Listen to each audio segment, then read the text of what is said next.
Good morning, and welcome to the Cyber Smart Morning News Update. With the always evolving world of cyber threats and defense, you need a source you can trust. FBI retired Special Agent Darren Mott guides you through today's intricate cyber landscape and brings you the latest headlines and insights and what it means to you. Let's dive into today's cyber news. Good morning, friends. It is Wednesday, February 14th, 2024. It's Valentine's Day. So we can expect as the day goes on, plenty of cyber-related new news stories related to love and all of that sort of thing, but you'll get none of that here. This is Wednesday, so it means it's Deep Dive Wednesday. So I only have really five tabs open, but one of them is just a follow-up from a story from yesterday, just to update the number and show that that's still good and bad. So let's get right into that. So yesterday I mentioned that there was a Romanian ransomware attack that took off 21 hospitals. That number has now gone up to 100 Romanian hospitals have gone offline. That is not at all good. And like I said yesterday, I hope the hackers that did this find a very painful death at some point. So probably this number will hopefully it doesn't get bigger, but we'll probably see other countries starting to see similar things as similar attack vectors are used in other countries that are being targeted by, who was this, Lockbit? Does it even say who the ransomware actor was? I do not remember. I don't think it did. Certainly it does not appear to say who that was. So, okay. So whoever it is, we'll find out eventually. They'll take credit. And we'll go from there. All right. New today. This is from cybernews.com. Actually, it's in Cyber News, but it's from Reuters. U.S. Government Accountability Office breached by CGI Federal. Now, that is a very misleading headline because that sounds like CGI Federal hacked the U.S. Government Accountability Office, and that is not what happened. So the U.S. Government Accountability Office, or GAO, said the sensitive information of 6,000 current and former GAO employees was compromised in a breach of third-party government contractor CGI Federal. Now, here's an interesting thing to understand is that contractors within the government possess what's called controlled unclassified information, which in this case probably includes PII and stuff like that, personally identifiable information, which was targeted here. They're supposed to take safeguards to protect it.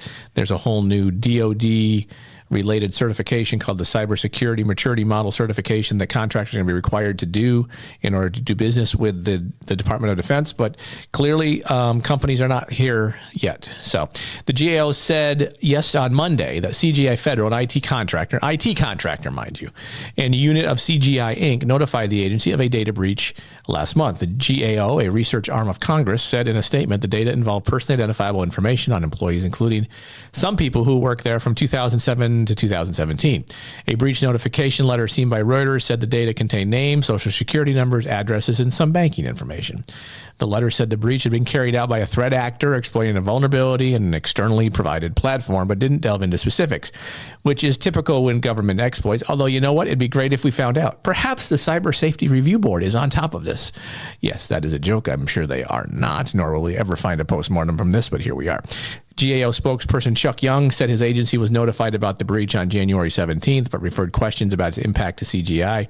CGI Federal did not immediately return messages seeking comment. And you know why? Because they're not publicly traded. They're not required to say anything. I guess it's good we found out something. For at least for the 6,000 people, at least they will have 6,000 people are going to get free monitoring of their credit and their information. So yay for them. CGI, which has pivoted towards cybersecurity in recent years, has a host of contracts with the federal government. And again, the irony, you can cut it with a knife. In recent congressional testimony, a CGI official said the company had provided IT protection for 100 participating agencies through the U.S. Cybersecurity Agency tasked with protecting federal networks. In the same testimony, CGI said it provided cybersecurity services to state, justice, commerce, and labor departments, as well as the FCC and the U.S. Agency for International Development. The Cybersecurity Agency did not immediately respond to a request for comment about CGI. The FBI did not immediately return emails, nor will any of them return anything from anybody asking. But again, this goes to show CGI Federal, a private company, providing IT and cybersecurity to the government, they got breached. So again, they should know better. They don't. So again, am I repeating myself? I believe that I am. Darkreading.com, this is the Dark Reading staff, is the credit for this. United Nations digging into North Korean crypto cyber attacks that are totaling $3 billion. Oh, hurrah. The UN is reportedly investigating dozens of crypto cyber attacks suspected of have earned the North Korean regime billions to fund its nuclear program. Who's investigating? They have an investigative arm? Who knew? The United Nations is posed to announce an investigation into North Korea-sponsored cyber attacks against cryptocurrency companies that potentially brought in around $3 billion to fund the country's illicit nuclear program.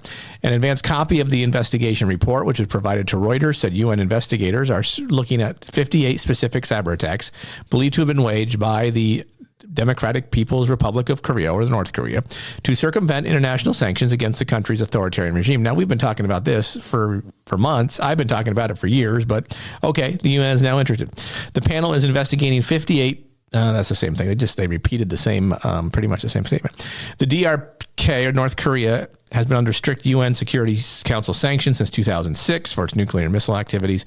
The full UN report will be published in the week to come, Reuters said, and will include new trends in North Korean state-sponsored hacking, including increased collaboration between threat groups targeting the defense sector. And just go to D.C., go ask the FBI and DHS about their intelligence and go from there. Do we really need this investigation? And what's it going to do? I only note this article just to laugh at it, quite frankly. But okay. Yeah.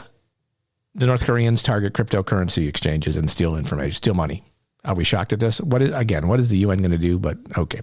ArsTechnica.com, Ashley Bellinger reporting. Judge rejects most ChatGPT copyright claims from book authors. This was I found this to be an interesting headline and wanted to find out what we're talking about here. So OpenAI plans to defeat authors remaining claim at a later stage of the case. Well, that's a real good reading of the sentence by me, isn't it?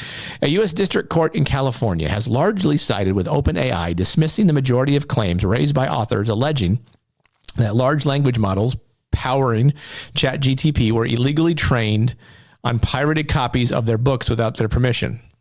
So basically what they're saying is that a lot of the information within the ChatGPT framework was garnered from stolen copies of authors' books and put in. I'm sure they had money to buy the books and put them in, but whatever. By allegedly repackaging original works as GPT outputs, authors alleged, OpenAI's most popular chatbot was just a high-tech grift that seemingly violated copyright laws as well as state laws preventing unfair business practices and unjust enrichment. According to Judge Araceli Martinez Olguin, authors behind 3 separate lawsuits, including Sarah Silverman, Michael Chabon, and Paul Tremblay, have failed to provide evidence supporting any of their claims except for direct copyright infringement. OpenAI has argued that much of their promptly filed motion to dismiss these cases in their promptly filed motion to dismiss these cases last August. At that time, OpenAI said it expected to beat the direct infringement claim at a later stage of the proceedings. Among copyright claims tossed by the judge were accusations of vicarious copyright infringement. Perhaps most significantly, the judge agreed with OpenAI that the author's allegation that every ChatGPT output is an infringing derivative work is insufficient to allege vicarious infringement, which requires evidence that ChatGPT outputs were substantially similar or similar at all to authors' books. Quote, plaintiffs here have not alleged that the ChatGPT outputs contain direct copies of the copyrighted books, the judge wrote. Because they failed to allege direct copy, they must show a substantial similarity between the outputs and the copyrighted materials.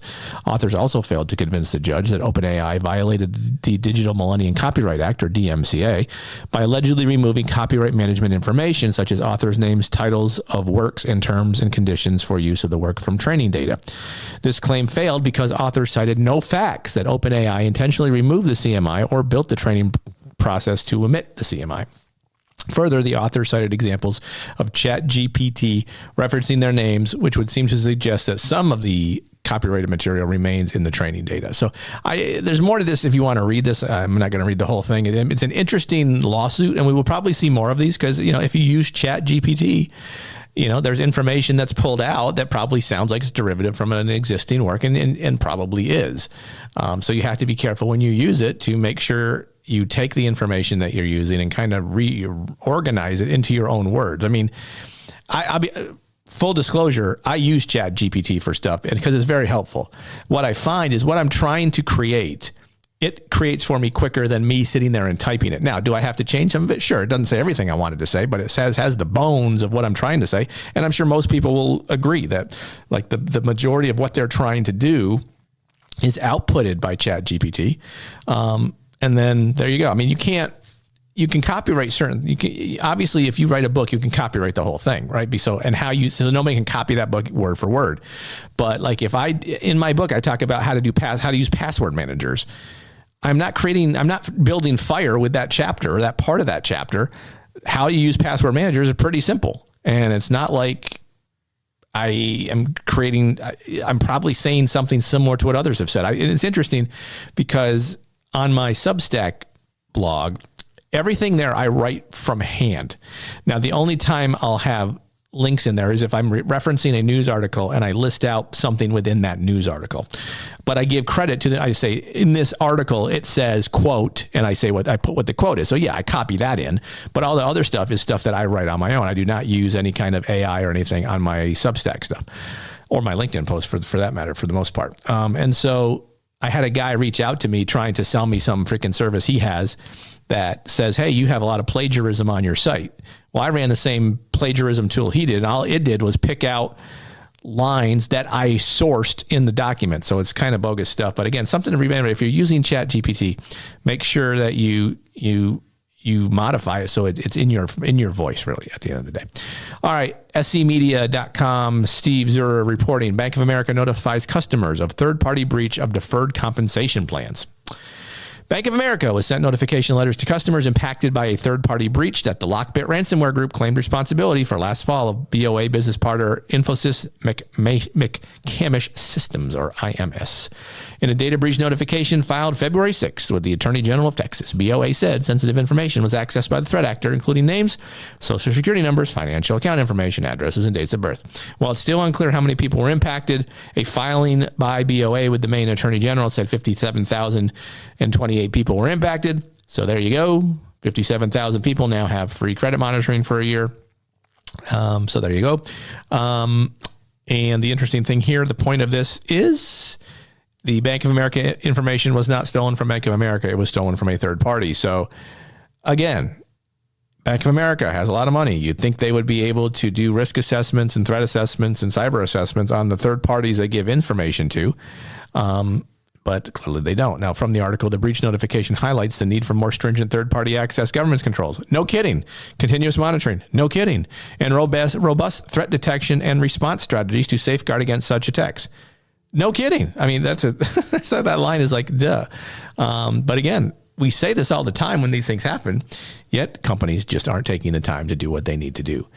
Somebody wake up and do something right. That would really be a fantastic way to start. Maybe one day that'll be the news I report, that somebody did something right and protected all of their stuff. That'd be great. Thanks as always, for taking the time to download, listen to my diatribes as you probably know. I read these, as I read them, I'm giving the opinion because I don't pre-read most of these articles. I pre-read part of it to see if it's an interesting story, but as far as reading the whole thing, I don't generally read it all and then talk about it. I kind of do it on the fly. So that's kind of how I do it. Probably not the best news place, but you know what? I'm not a journalist. I'm just reporting the news, and I'm hardly there's a reason I'm behind a microphone, not in front of a camera. As those who've seen me on TV know why. As always, thanks so much for taking the time to listen. Know that knowledge is protection. If we understand the threats targeting us, we can assess our risk, proceed wisely.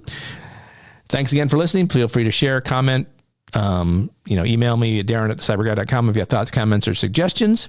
Enjoy the rest of your Wednesday. We'll see you tomorrow morning. Same time, same bad channel. Cyber Smart Morning News is written and produced by Cyber Guy Productions.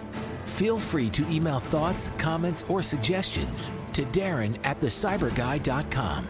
Or follow Darren on LinkedIn at linkedin.com/in/DarrenMott. Thanks for listening.